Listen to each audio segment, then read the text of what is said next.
Halo teman-teman, selamat datang di channel ini. Saya dengan Karina, dosen dari Politeknik Fiksi dan Ganesha, jurusan Manajemen Informasi D3.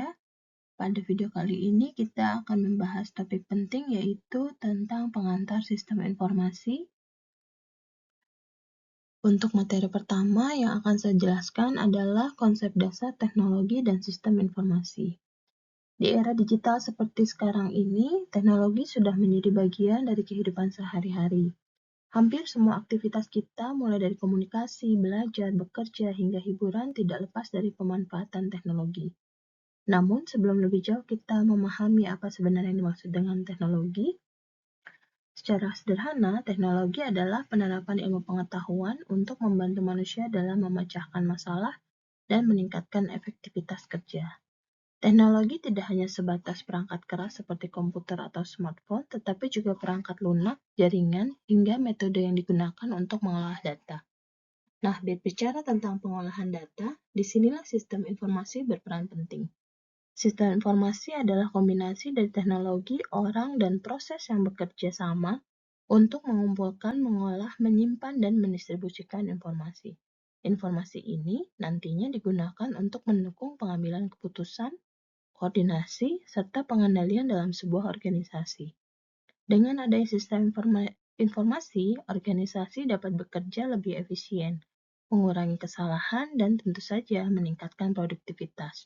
Contohnya bisa kita lihat dalam sistem informasi perbankan, e-commerce, rekam medis digital di rumah sakit, hingga aplikasi transformasi online yang sering kita gunakan sehari-hari. Jadi dapat kita simpulkan bahwa teknologi adalah alat dan metode, sedangkan sistem informasi adalah penerapan teknologi tersebut agar data dapat diolah menjadi informasi yang bermanfaat. Oke, teknologi menurut KBBI diartikan sebagai keseluruhan sarana untuk menyediakan barang-barang yang diperlukan bagi kelangsungan dan kenyamanan hidup manusia. Teknologi juga dapat diartikan sebagai metode ilmiah untuk mencapai tujuan praktis atau ilmu pengetahuan terapan. Secara umum, pengertian teknologi adalah sebuah alat atau mesin, cara atau proses, kegiatan ataupun gagasan yang dibuat untuk mempermudah aktivitas manusia dalam kehidupan sehari-hari. Teknologi adalah cabang pengetahuan yang berhubungan dengan penciptaan dan penggunaan sarana teknis dan yang memiliki keterkaitan dengan kehidupan masyarakat dan lingkungan. Menurut David, pengertian teknologi upaya untuk mendapatkan suatu produk yang dilakukan oleh manusia dengan memanfaatkan peralatan, proses, dan sumber daya. Informasi menurut KBBI adalah penerangan, pemberitahuan, kabar, atau berita tentang sesuatu. Menurut Kelly, informasi adalah data yang telah diolah menjadi sebuah bentuk yang berarti bagi penerimanya dan bermanfaat dalam pengambilan keputusan saat ini atau saat mendatang. Definisi tersebut merupakan definisi informasi dalam pemakaian sistem informasi. Sedangkan menurut Coronel dan Morris, informasi adalah hasil dari data mentah yang telah diproses untuk memberikan hasil di dalamnya. Dari pendapat di atas dapat disimpulkan bahwa informasi adalah hasil dari data mentah yang telah diolah sehingga mempunyai makna.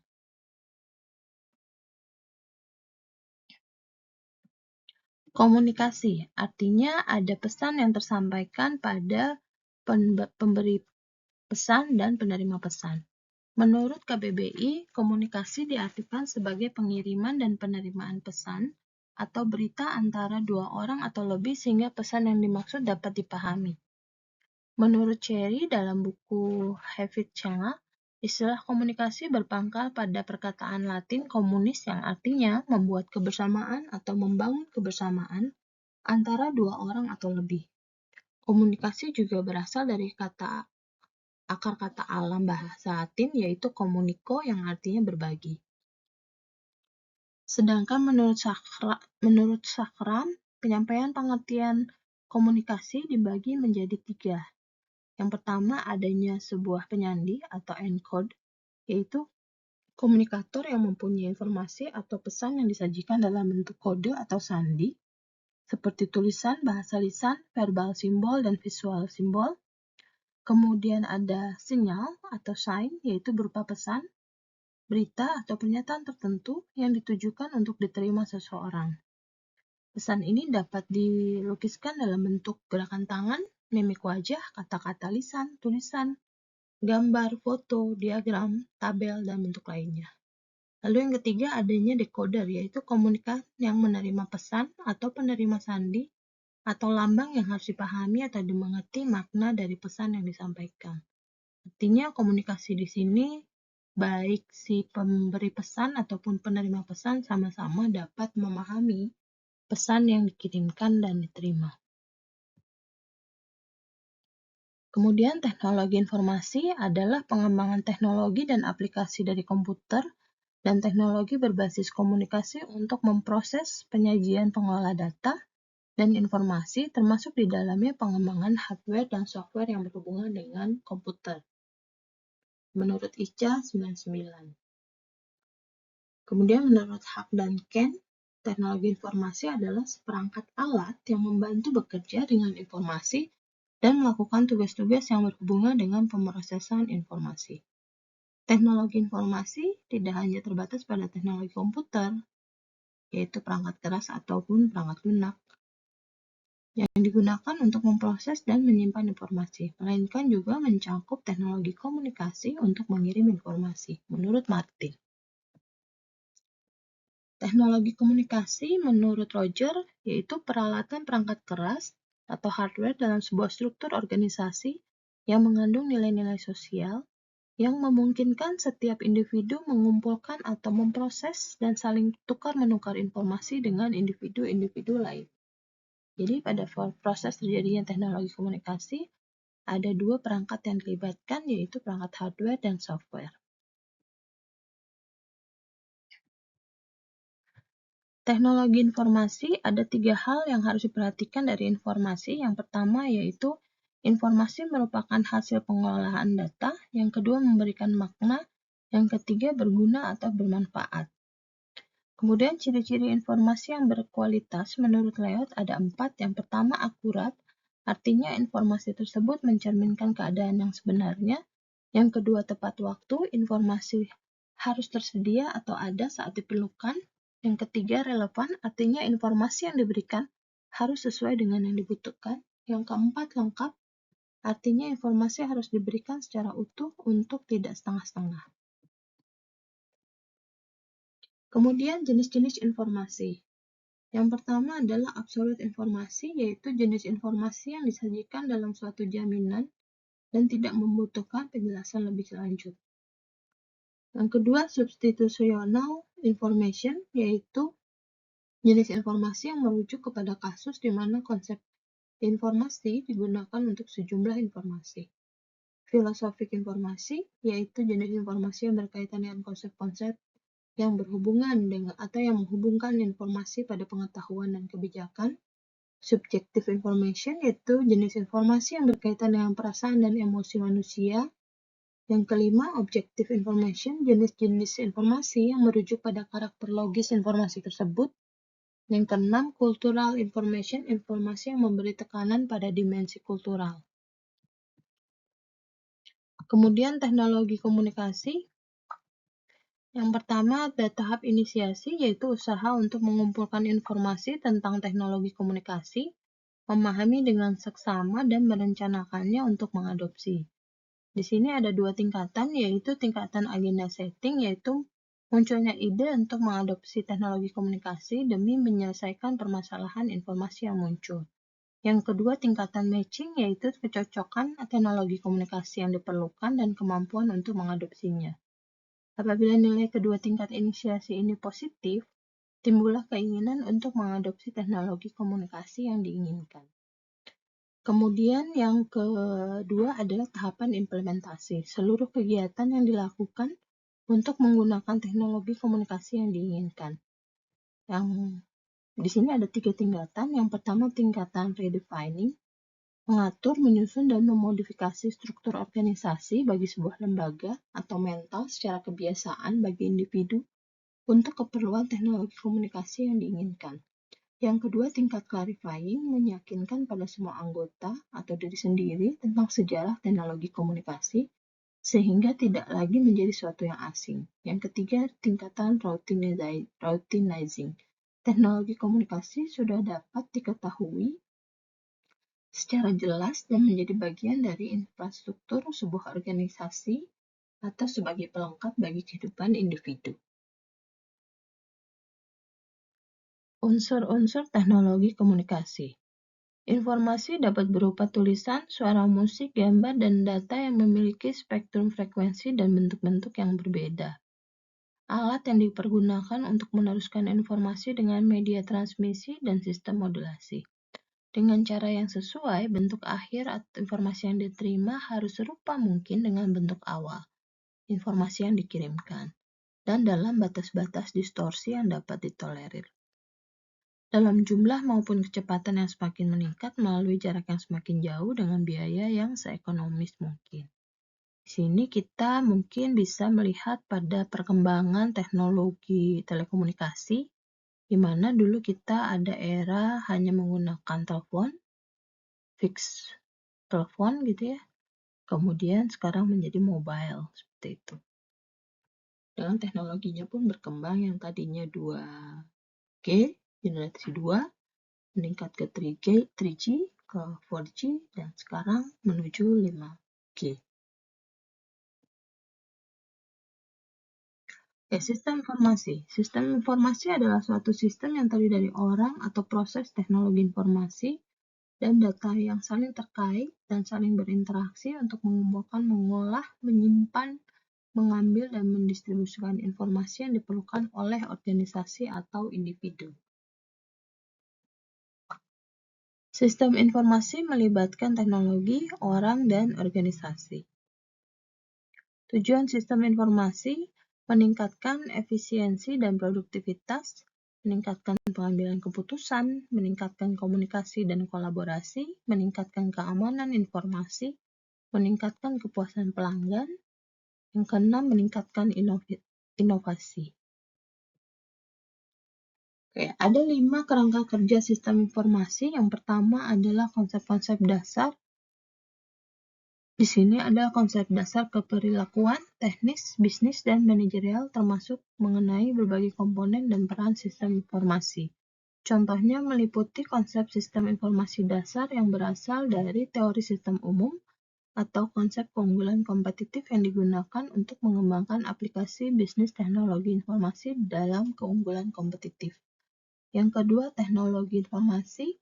Konsep-konsep utama, pengembangan, dan berbagai isu manajemen teknologi informasi yang meliputi hardware, software, jaringan, manajemen data, dan banyak teknologi yang berbasis internet. Yang ketiga, aplikasi bisnis.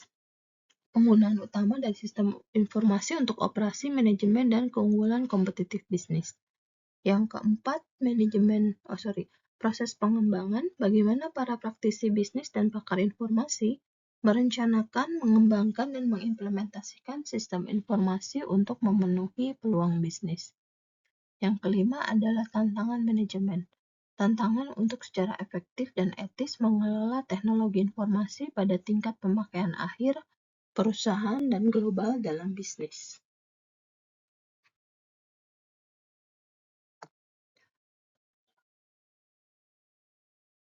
Elemen model sistem informasi.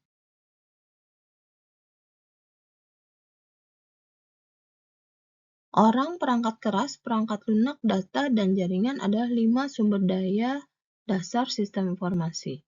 Sumber daya manusia termasuk pengguna akhir dan spesialis sistem informasi. Terdiri dari sumber daya perangkat keras, mesin dan media, sumber daya perangkat lunak mencangkup program dan prosedur, sumber daya data mencangkup basis data dan pengetahuan, sumber daya jaringan meliputi media dan jaringan komunikasi. Sumber daya data ditransformasikan oleh aktivitas pemrosesan informasi menjadi beragam produk informasi untuk pengguna akhir. Pemrosesan informasi terdiri dari aktivitas sistem masukan, pemrosesan, keluar. Ini adalah diagram elemen model sistem informasi. Di sini ada input, kemudian ada proses data menjadi sebuah informasi, kemudian ada outputnya. Ada proses penyimpanan data, kemudian ada proses pengontrolan dari sistem tersebut. Di sini didukung dengan perangkat keras, perangkat lunak, manusianya, kemudian data dan jaringan.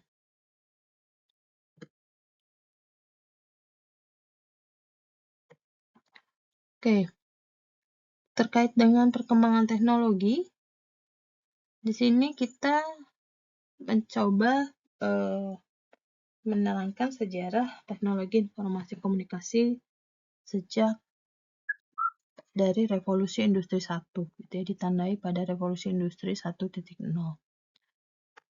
yaitu periode pramekanik sekitar tahun 1764, di mana ada mesin uap dibuat oleh James Watt. Kemudian perekonomian yang berbasis pertanian berubah menjadi perekonomian berbasis industri, disebut dengan era mekanisasi. Pada periode ini, komunikasi menggunakan simbol dan gambar untuk menyampaikan informasi. Bangsa Romawi kuno menciptakan sebuah simbol yang disebut alfabet. Mesir kuno yang menciptakan sistem angka dan mengarahkan pada penemuan alat bantu hitung yang disebut abakus. Kemudian pada periode ini juga orang sudah menggunakan peralatan dan menyimpan, mengolah, dan merekam informasi. Salah satu penemuan terpenting pada masa ini adalah mesin cetak dari Jerman, yaitu sekitar tahun 1600-an. Kemudian komputer atau mesin hitung pertama kali diciptakan oleh Blaise Pascal. Komputer ini disebut Pascal Line dan dianggap sebagai titik awal mesin yang menggantikan otak manusia dalam menghitung data. Kemudian pada periode revolusi industri 2.0, di sini ditemukannya ada listrik, gitu ya. Tokoh-tokoh yang terkenal adalah Faraday, Maxwell, Tesla, Alva Edison. Periode ini telah diciptakan telepon dan kode Morse untuk digunakan dalam komunikasi jarak jauh secara langsung. Kemudian diperkenalkan komputer pertama yang digunakan untuk menyimpan program dan data pada awal 1948, yang disebut Manchester Mark I. Komputer ini merupakan awal penemuan teknologi selanjutnya yang sekarang menjadi komputer, laptop, tablet, dan smartphone. Kemudian pada era revolusi industri 3.0, ini muncul era otomatisasi, adanya software, IC, dan internet. Di sini Departemen Pertahanan Amerika mendirikan ARPANET yang merupakan cikal bakal dari internet yang digunakan sampai saat ini. Setelah era di atas, perkembangan teknologi berlangsung sangat cepat dengan kemudian ditemukannya sistem informasi Unix, iOS, Windows, Linux, era.com, dan penemuan baru lainnya. Kemudian di revolusi 4.0, di era sekarang saat ini terjadi perubahan data yang sangat besar, pengelolaan data yang sangat besar, didukung dengan teknologi yang berkembang adalah AI, machine learning, big data, IoT, robotika, ya. Dan kita masuk kepada era digital. Kemudian dari revolusi 4.0 ini ada kekhawatiran dari sisi kemanusiaan, sehingga dibuatlah atau kita memasuki sekarang revolusi industri 5.0, yaitu interaksi teknologi dengan manusia lebih dikembangkan.